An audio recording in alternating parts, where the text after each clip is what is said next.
Namaskar students, how are you all? This is Ritu. I will teach you biology. From today we will start our first chapter of biology, class 11th. Before that you should know what is biology. Okay? Biology, we divide the biology into two words, biology. Bio means life, logy means study of. Okay?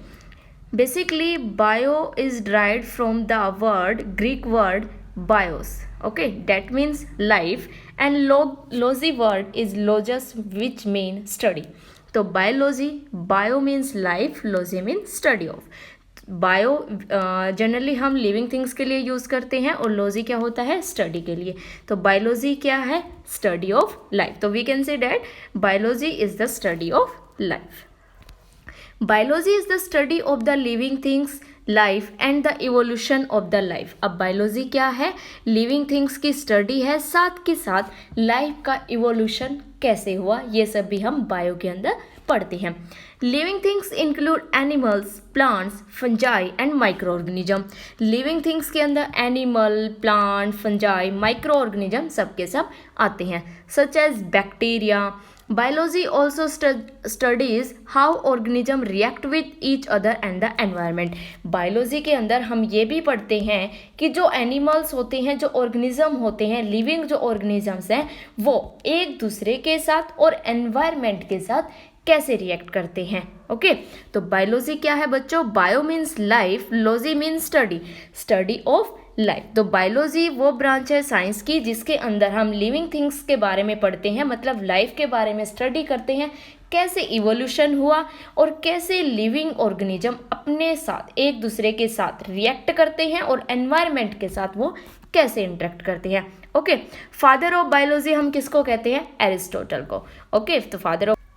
तो बच्चों अब चलते हैं अपने chapter की तरफ. हमारा chapter है chapter number 1, the living world.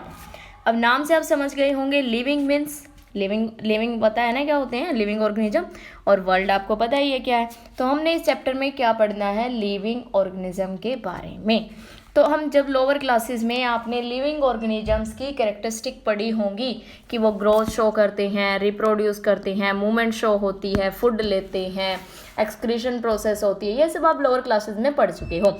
तो सेम वही बातें आपने यहाँ पर भी पढ़नी है, लेकिन थोड़ा सा ब्रीफली में. ओके, तो बच्चों जब भी हम कैरेक्टर्स ऑफ लिविंग की बात करते हैं तो सेम वही कैरेक्टर की ग्रोथ करते हैं, रिस्पॉन्ड टू एनवायरमेंटल स्टिमुलाई, जो भी एक्सटर्नल फैक्टर्स आते हैं उनके लिए रिस्पॉन्स करते हैं, रिप्रोड्यूस करते हैं, कैपेबल टू मेटाबोलाइज. जो मेटाबोलाइज क्या होती है, जो केमिकल रिएक्शन होती है हमारी बॉडी के अंदर.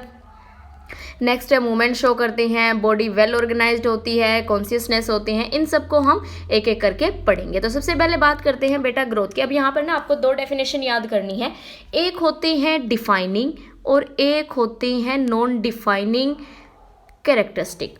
एक होते हैं डिफाइनिंग, एक होते हैं नॉन डिफाइनिंग. अब डिफाइनिंग और नॉन डिफाइनिंग का मतलब क्या है, अब देखो बच्चों, डिफाइनिंग और नॉन डिफाइनिंग ना सेम ऐसे ही हैं जैसे आप केमिस्ट्री में पढ़ते हो कि ये इसके कैरेक्टरिस्टिक हैं, और आगे आ जाता है एक्सेप्शन.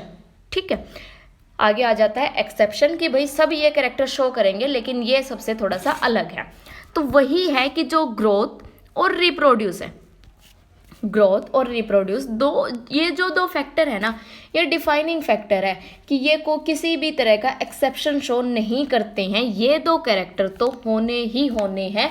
अगर आपको किसी भी लिविंग में ये दो कैरेक्टर दिखते हैं तो आप उनको कह सकते हैं कि ये लिविंग ऑर्गेनिज्म है. और बाकी जो कैरेक्टर्स हैं जो कि हमारा क्या है, मेटाबॉलिज्म है, मूवमेंट है, बॉडी वेल ऑर्गेनाइज, ये सब क्या है, ये नॉन डिफाइनिंग में आते हैं, मतलब इन ये एक्सेप्शन है. जरूर ग्रोथ क्या होता है, इंक्रीज इन द मास. जब भी हम ग्रोथ की बात करेंगे कि मास में क्या होना चाहिए, इंक्रीज होना चाहिए. Respond to the environmental stimuli, जो भी बाहर से कोई भी एक्सटर्नल फैक्टर आता है उसके लिए हमारा जो ब्रेन्स होता है सिग्नल सेंड करता है, एक्शन लेते हैं, रिस्पॉन्स देते हैं, वो सारे क्या हैं, रिस्पॉन्स होता है हमारी बॉडी का स्टिमुलाई के लिए. रिप्रोड्यूस जो कि क्या है, डिफाइनिंग फैक्टर है. रिप्रोड्यूस क्या हो गया भाई, ऑफस्प्रिंग को प्रोड्यूस करना. अब रिप्रोडक्शन के भी डिफरेंट मेथड होती हैं लिविंग ऑर्गेनिज्म में. यूनिसेलुलर, मल्टीसेलुलर जो ऑर्गेनिज्म होते हैं उनमें आपने पढ़ा होगा, जैसे बडिंग होती है, स्पोर फॉर्मेशन हो गया, रीजनरेशन हो गई, फ्रेगमेंटेशन हो गए, ये सब क्या है, ये लिविंग ऑर्गेनिज्म के रिप्रोड्यूस करने के कैरेक्टरिस्टिक हैं। उसके बाद पोलिनेशन जब हम बात करते हैं प्लांट्स में और ह्यूमंस में, जब हम सेक्सुअल रिप्रोडक्शन, ये सब क्या है, अपनी ऑफस्प्रिंग प्रोड्यूस करने का वे है, जिसके अंदर जो लिविंग ऑर्गेनिज्म होते हैं अपनी न्यू जनरेशन प्रोड्यूस करते हैं। कैपेबल टू मेटाबोलाइज, अब मेटाबोलाइज यहाँ पर क्या मतलब है बच्चों, हमारी बॉडी के अंदर जितनी भी बायोकेमिकल रिएक्शंस होती हैं उन सबको वो शो करते हैं। अब मेटाबॉलिज्म भी दो तरह का होता है, एनाबॉलिज्म, कैटाबॉलिज्म, जो कि हम आगे पढ़ेंगे। उसके बाद है मूवमेंट शो करते हैं, बॉडी वेल ऑर्गेनाइज्ड होती है। बॉडी वेल ऑर्गेनाइज्ड का मतलब क्या है, यहाँ पर जो बॉडी होती है वो सेलुलर फॉर्म में होती है, टिश्यू लेवल पे होती है, ऑर्गन लेवल पे होती है। अब हमें ये तो पता ही है कि जो हमारे लिविंग ऑर्गेनिज्म है उनकी बेसिक यूनिट क्या होती है, सेल। जो बॉडी होती है, बॉडी फॉर्मेशन की बेसिक यूनिट क्या है, सेल। तो सेल से हमारी बॉडी बनी हुई होती है, सेल से फिर क्या बनते हैं, टिश्यूज बनते हैं, टिश्यूज से फिर ऑर्गन, ऑर्गन से फिर ऑर्गन सिस्टम, और फिर हमारी पूरी की पूरी बॉडी फॉर्म हो जाती है। तो ये क्या होती है, बॉडी वेल ऑर्गेनाइज्ड होती है। सेलुलर लेवल पे डिफरेंट ऑर्गेनिज्म होते हैं, ऑर्गन लेवल पे डिफरेंट होते हैं, और ऑर्गन सिस्टम, और फिर ये सारा का सारा लेवल आपका चलता रहता है। कॉन्शियसनेस वाला फैक्टर हमारा सेम यहीं पे आता है, जो हमारा क्या है, response to environmental stimuli. Okay, तो ये था हमारे जो कुछ कैरेक्टर्स होते हैं लिविंग ऑर्गेनिज्म के, जो वो शो करते हैं कि वो अपनी प्रॉपर्टी कि हम लिविंग है। जो ग्रोथ और जो हमारा रिप्रोड्यूस है, ये क्या है, डिफाइनिंग फैक्टर है। मतलब ये क्या है, ये कंपल्सरी है कि जो लिविंग ऑर्गेनिज्म है उनके अंदर इनका होना ही होना जरूरी होता है। अगर आपको ये दो कैरेक्टर किसी भी लिविंग ऑर्गेनिज्म में दिखते हैं, किसी भी ऑर्गेनिज्म में दिखते हैं, तो आप डेफिनेटली उसको कह सकते हैं कि ये लिविंग है। अब ये हमारे जो बाकी के हैं, respond to stimuli, metabolism, movement, consciousness, ये सब क्या है, हमारे नॉन डिफाइनिंग है, मतलब एक्सेप्शन है, जरूरी। तो मेटाबॉलिज्म के बारे में बच्चों हमने पढ़ लिया था। अब नेक्स्ट है हमारा मेटाबॉलिज्म, मैंने बताया था दो तरह का होता है, एनाबॉलिज्म एंड कैटाबॉलिज्म। ओके, तो दो तरह का मेटाबॉलिज्म के बारे में हम पढ़ेंगे, एनाबॉलिज्म और कैटाबॉलिज्म। तो सबसे पहले आपको पता होना चाहिए मेटाबॉलिज्म क्या होता है। मेटाबॉलिज्म जो बायोकेमिकल रिएक्शन होती है inside the body of living organism.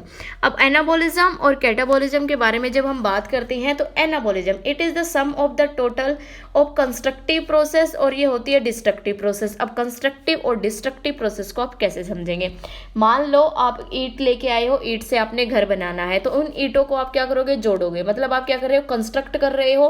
पहले ईंट क्या थी, एक सिंपल फॉर्म थी, आपने जोड़ के उसको क्या बना दिया, कॉम्प्लेक्स फॉर्म बना दिया। अब उसी से आपने जो वो दीवार बनाई है उसी को आपने हथौड़े से तोड़ दिया। अब दीवार क्या है, कॉम्प्लेक्स है, और तोड़ने के बाद वो क्या हो गई, अलग।